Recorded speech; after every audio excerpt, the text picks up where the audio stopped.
تو اس طرح اس جعلی کعبہ کے ارد گرد لوگ طواف کرنے لگے اور اپنے حج کے مناسک ادا کرنے لگے، اور یہ سلسلہ کئی عرصہ تک چلتا رہا۔ لیکن یہ بات وہاں پہ رہنے والے ایک عرب باشندے سے بالکل بھی برداشت نہ ہوئی۔ وہ یہ چیز دیکھ کر دل ہی دل میں اڑتا رہتا تھا، اور اس نے فیصلہ کر لیا کہ میں کسی نہ کسی دن اس کعبہ کے ساتھ ضرور کچھ نہ کچھ کر کے چھوڑوں گا۔ تو ایک دفعہ ایسا ہوا کہ اس نے موقع پا کر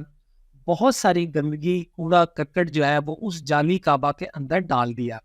اور یہ خبر جب وہاں کے بادشاہ ابرہہ کو پہنچی تو وہ بہت زیادہ غضبناک ہو گیا، بہت زیادہ غصے میں آ گیا، اور اس نے اپنے درباریوں سے کہا کہ یہ ضرور کسی عرب کا کام ہے جس نے اپنے کعبہ کے لیے میرے کعبہ کے اندر جو ہے وہ گندگی اور کوڑا کرکٹ ڈالا ہے، تو میں ان کے اصلی کعبہ کو جو ہے وہ اٹھا دوں گا، میں اس کو برباد کر دوں گا، گرا دوں گا۔ تو اس مقصد کو پورا کرنے کے لیے پھر اس نے حبشہ میں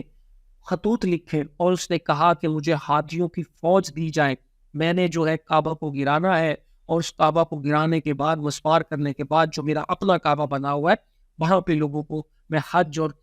طواف کے لیے اکٹھا کیا کروں گا۔ تو اس مقصد کو پورا کرنے کے لیے اس نے حبشہ سے حکومت منگوائی، فوجی منگوائے، اور ہاتھیوں کے لیے جو ہے وہ خط لکھے کہ مجھے ہاتھی دی جائے، کیونکہ حبشہ والوں کے پاس اس وقت بہت بڑے بڑے ہاتھی تھے، اور ان ہاتھیوں میں دنیا کا ایک سب سے بڑا ہاتھی بھی موجود تھا جس کا نام محمود تھا۔ آپ اندازہ کیجئے کہ وہ ابرہہ